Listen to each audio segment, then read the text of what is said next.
اس شخص کو خود ہارٹ اٹیک آیا تھا اور وہ اپنے گھر پہ بھی نہیں تھا، سفر میں تھا، کہیں دوسرے ملک گیا ہوا تھا۔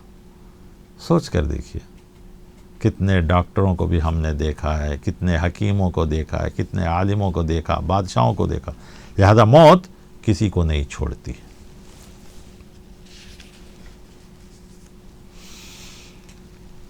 ایک اور حدیث ہے جو حضرت ابو ہریرہ رضی اللہ تعالیٰ عنہ اس کے راوی ہیں۔ رسول اللہ صلی اللہ علیہ وسلم فرماتے ہیں اکثروا ذکر ہاضم اللذات یعنی الموت، خواہشوں کو ختم کرنے والی، توڑنے والی، خواہشوں سے روکنے والی چیز کو ہمیشہ یاد کرو۔ پوچھا گیا کون سی چیز؟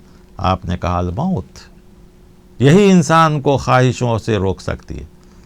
آدمی دین کے ماحول میں ہوتا ہے تو اس کے دل میں یہ ساری خواہشیں آتی ہیں، لیکن گھر بار میں جاتا ہے، کھانے پینے رہنے سہنے کی چیزوں کو دیکھتا ہے جو جیب و زینت کی، آرام اور سکون کی چیزیں ہیں، تو وہ اس کا نفس اس کو بہلا دیتا ہے، پھسلا دیتا ہے۔ تو کہا گیا کہ ایسے وقت میں تم موت کو یاد کرو، تو موت تمہیں ان سب خواہش، بیکار کی خواہش، جو جائز خواہشیں ہیں، اسلام اس سے کبھی منع نہیں کرتا۔ اچھا کھانا، اچھا پینا، اچھا رہنا، یہ اسلام نے کبھی منع نہیں کیا، بس جائز طریقے سے ہو۔ لیکن اسی خواہش میں پڑھ کر، خواہ وہ اولاد کی محبت ہو، مال کی محبت ہو، گھر بار کی محبت ہو، کپڑوں کی محبت ہو، گاڑیوں کی محبت ہو، کسی بھی چیز کی محبت ہو، اس میں پڑھ کر خواہشوں میں پڑ جانا، اس کو خراب کہا گیا ہے۔ ورنہ بعض حدیثوں میں تو یہ بھی آیا ہے، جیسا کہ صحابہ کرام نے کہا بھی کہ کیا میں اگر اچھا کھاؤں، اچھا پیوں، اچھا رہوں تو کیا یہ اللہ کا شکر نہیں ہے؟ کہا ہاں اللہ کا شکر ہے، اللہ تعالیٰ خود جمیل ہے اور خوبصورتی کو، پاکی صفائی کو پسند کرتا ہے، تو شکر کے طور پر جو کیا جائے وہ درست ہے، ناشکری یا لالچ، حرص و ہوس یا شوق یا بیکار کی خواہشوں میں پڑھ کر کیا جائے تو وہ چیز غلط ہے۔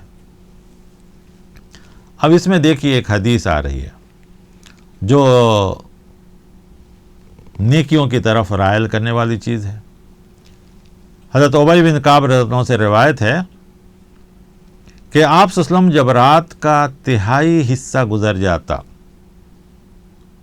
رات کا اکثر حصہ گزر جاتا، تو آپ صلی اللہ علیہ وسلم جو ہے کھڑے ہو جاتے اور فرماتے اے لوگو اللہ کو یاد کرو، جسم پہ لرزہ طاری کر دینے والی چیز یعنی نفخہ آ گیا ہے، جسم پہ طاری کرنے، ہیبت طاری کرنے والی چیز آ گئی ہے، یعنی موت قریب آ گئی ہے، موت کو یاد کرو۔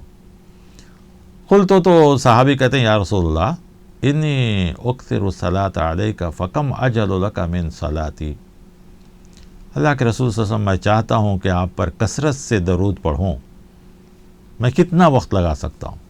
آپ صلی اللہ علیہ وسلم نے فرمایا ما شئت، جو تو چاہے۔ تو صحابی نے کہا ربو، پاؤ۔ انہوں نے کہا تم جو چاہو، اگر تم زیادہ کر لو تو تمہارے لیے بہتر ہے۔ پھر صحابی نے کہا میں اپنا جو وقت ہے اس کا آدھا۔ تو آپ صلی اللہ علیہ وسلم نے کہا اگر تم چاہو تو اس سے اور زیادہ کر لو تو تمہارے لیے بہتر ہے۔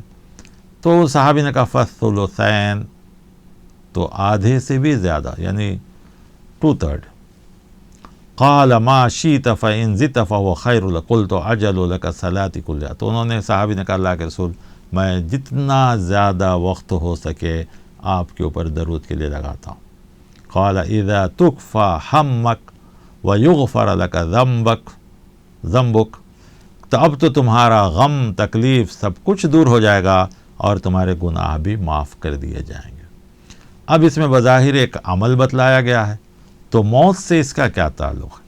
کہا گیا کہ تم موت سے تو بچ نہیں سکتے ہو تو کم سے کم موت کی بات کی زندگی کے لیے تیاری کرو۔ اس نیکی میں ایک نیکی درود کا پڑھنا بھی ہے۔ درود پڑھنا ہمیشہ یہ بھی ایک بہت بڑی نیکی ہے۔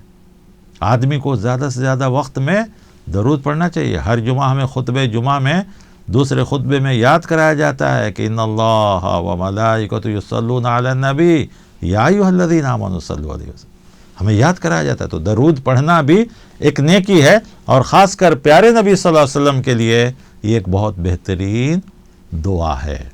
تو ہمیں کثرت سے جو اور چیزوں کی نیکی ہے وہ کرنا چاہیے۔ اب سوال یہ کہ آدمی کیا موت سے بچ نہیں سکتا ہے تو موت کی دعا کر سکتا ہے کیا؟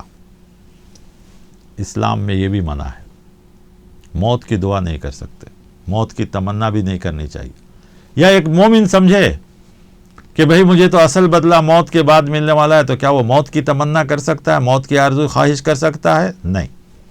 یا ایک گنہگار سوچے کہ ارے مجھے گناہ سے چھوڑنا مشکل ہو رہا ہے، چلو موت کی تمنا کرے تاکہ موت آئے گی تو گناہ ختم ہو جائیں گے، اتنا ہی گناہ کی سزا ملے گی، تو کیا وہ موت کی تمنا کر سکتا ہے؟ نہیں۔ موت کی تمنا کرنا، موت کی آرزو کرنا یا موت کی دعا کرنا اسلام میں منع ہے۔ حضرت ابو ہریرہ راوی کہتے ہیں لا یتمنی احدکم الموت، تم میں سے کوئی بھی موت کی تمنا نہ کرے، موت کی خواہش نہ کرے۔ کیوں؟ اما محسنا فلعلہ یزداد، اگر وہ نیکی کرنے والا ہے تو اسے اور نیکی کا موقع ملے گا جب تک اس کی زندگی رہے گی، اور جتنا نیکی کرے گا اس کو اتنا ہی زیادہ اور مقام اور مرتبے ملیں گے۔ اسی طرح وہ اما مسیئن، اگر وہ گنہگار ہے فلعلہ یستعتب، ہو سکتا ہے اللہ تعالیٰ اسے توبہ کی مہلت دے دے، یا اسے توبہ کی خواہش پیدا ہو جائے، توبہ کا ارادہ پیدا ہو جائے، اور توبہ کر لیا تو سارے گناہ سے بچ جائے گا۔ لہذا موت کی کبھی کوئی تمنا نہ کرے۔ اسی طرح اور ایک روایت میں حضرت ابو ہریرہ عنہ سے ہے کہ موت کی تمنا کرنے سے منع کرتے ہوئے کہا گیا ہے وَلَا يَدُو بِهِ مِن قَبْلِ أَن يَأْتِيَهُ إِنَّهُ إِذَا مَاتَ انقطع عمله، اس لیے کہ جب وہ موت آ جائے گی تو اس کے عمل کے راستے ختم ہو گئے۔ وَإِنَّهُ لَا يَزِيدُ الْمُؤْمِنُ عُمْرُهُ إِلَّا خَيْرًا، جبکہ مومن کی عمر اس کے لیے بھلائی ہی لے کر آئے گی، برائی لے کر نہیں آئے گی۔ ہاں، لیکن یہ بھی ہمیں اجازت دی گئی ہے کہ اگر کوئی مومن نیکیوں کے ساتھ تو زندگی کر رہا ہے لیکن کسی ایسی مصیبت میں مبتلا ہو گیا، ایسی ناگہانی آفت میں مبتلا ہو گیا جو اس میں اس کی کوئی غلطی اور کوئی یہ نہیں تھی، تو وہ آدمی یہ دعا کر سکتا ہے کہ اے اللہ جب تک زندگی میرے لیے بہتر ہے مجھے زندہ رکھ، یہ دعا کر سکتا ہے۔ اور اگر موت میرے لیے بہتر ہے تو مجھے موت عطا فرما، ما کانت الحیات خیرا لی، جب تک زندگی میرے لیے بہتر ہے تو زندگی باقی رکھ، اور اگر موت میرے لیے بہتر ہے، کیونکہ اس میں اللہ پر ہم نے اختیار چھوڑ دیا۔ ایک آدمی کہتا ہے کہ اللہ مجھے موت دے دے، انہیں اللہ پہ اختیار نہیں دیا، اس میں اللہ تعالیٰ کی مشیت اور ارادے کو نہیں رکھا۔ لیکن جب ہم کہتے ہیں ما کانت الحیات خیرا لی، جب تک زندگی میرے لیے بہتر ہے اے اللہ مجھے زندگی رکھ، اور اگر موت میرے لیے بہتر ہے تو مجھے موت، گویا ہم نے اللہ کے اوپر اپنی مرضی کو ڈال دیا، اور اللہ مرضی کا مالک ہے، وہ زندگی دے یا موت دے۔ لیکن ہم خود جو ہے ان چیزوں کی دعا نہیں کر سکتے، اس کی جو ہے ممانعت کی گئی ہے، اس سے جو ہے ہمیں روکا گیا ہے۔ اور کہا گیا کہ مومن کے لیے زندگی 3 قسم کی ہے۔ ایک تو یہ کہ جتنی زندگی اتنی نیکی، یہ بھی بہتر ہے۔ ایک یہ کہ لمبی زندگی کم نیکی، یہ سب سے برا ہے۔ اور سب سے بہتر یہ ہے کہ زندگی مختصر لیکن نیکیاں زیادہ، یہ سب سے بہتر ہے۔ زندگی جتنی نیکیاں اتنی، یہ بھی بہتر ہے۔ زندگی کم نیکیاں زیادہ، یہ سب سے بہتر ہے۔ اور سب سے برا یہ کہ زندگی لمبی ہو نیکیاں مختصر ہو، تو یہ سب سے بیکار ہے۔ لہذا ہمیں یہ کوشش کرنی چاہیے کہ ہمارے زندگی کا ایک ایک پل جو اللہ نے دیا ہے اس کو غنیمت جان کر آگے کی کوشش کرنی چاہیے۔ بہت سے لوگ کبھی کبھی گھبراتے ہیں اور پریشان ہو کر موت کو یاد کرتے ہیں، تو اس کے لیے ایک شاعر کہتا ہے اب تو گھبرا کے یہ کہتے ہیں کہ مر جائیں گے، مر کے بھی چین نہ پائے تو کدھر جائیں گے، کیونکہ یہ زندگی مختصر ہے، یہاں مدد کرنے والے بھی ہیں، ساتھ دینے والے بھی ہیں، تکلیف میں کام آنے والے بھی ہیں۔ موت کے بعد کی جو زندگی ہے، آخرت جس پر ہمارا یقین ہے، ایمان ہے، وہاں پر کوئی کام آنے والا نہیں، کوئی ساتھ دینے والا نہیں سوائے نیکی کے۔ لہذا اس زندگی کو غنیمت سمجھ اور اس زندگی کو بہتر سمجھ، جس کو شیخ سعدی رحمۃ اللہ علیہ اس میں نہیں ہے، میں اپنی طرف سے کہہ رہا ہوں کہ شیخ سعدی رحمۃ اللہ علیہ نے ایک بہترین بات بتائی۔ انہوں نے فارسی میں ایک شعر کہا جس کا ترجمہ میں آپ کو کہہ دوں۔ وہ کہتے ہیں کہ اے بچے یا اے انسان، جب تو پیدا ہوا تھا تو رو رہا تھا، تیرے گھر والے خوشی منا رہے تھے۔ اب تو ایسی زندگی گزار کہ جب تجھے موت آئے تو اس دنیا سے خوشی خوشی جائے اور لوگ تمہارے لیے آنسو بہائیں۔ تو یہ کس شخص کے لیے ہوگا؟ اسی انسان کے لیے ہوگا جو نیک ہوگا، خدمت خلق کیا ہوگا، انسانوں کے ساتھ بھلائی کیا ہوگا، انسانوں کے ساتھ اچھا کیا ہوگا، تو وہی انسان اس دنیا سے خوشی خوشی بھی جائے گا، آخرت میں بھی آرام سکون سے رہے گا۔ اور لوگ ایسے لوگوں کے لیے آنسو بہاتے ہیں، ایک دن دو دن نہیں، سالہ سال، کئی سو سال بھی ہو جاتے ہیں، تو ہم آج بھی ان کو یاد کرتے ہیں، ان کے لیے دعائیں دیتے ہیں، جیسے انبیاء کے لیے ہم کہتے ہیں علیہ الصلاۃ والسلام، ان کے اوپر سلامتی ہو۔ صحابہ کے لیے ہم کہتے ہیں رضی اللہ عنہ، اللہ ان سے راضی ہو، اور باقی کے جتنے نیک بندے ہیں ان کے لیے ہم کہتے ہیں رحمت اللہ علیہ، اللہ تعالیٰ کی رحمت ان کے اوپر ہو۔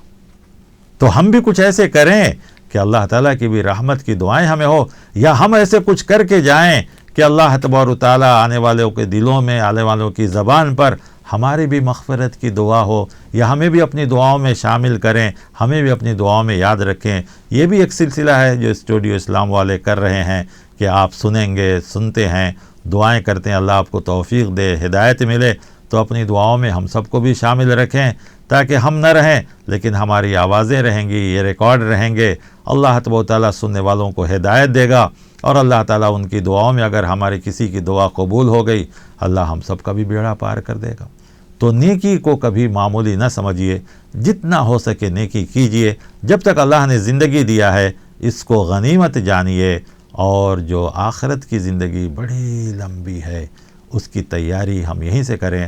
اللہ تعالیٰ مجھے، آپ کو، ہر مسلمان مرد عورت سب کو بھی اس کی توفیق عطا فرمائے، آمین۔ وصلی اللہ علی النبی، السلام علیکم ورحمۃ اللہ وبرکاتہ۔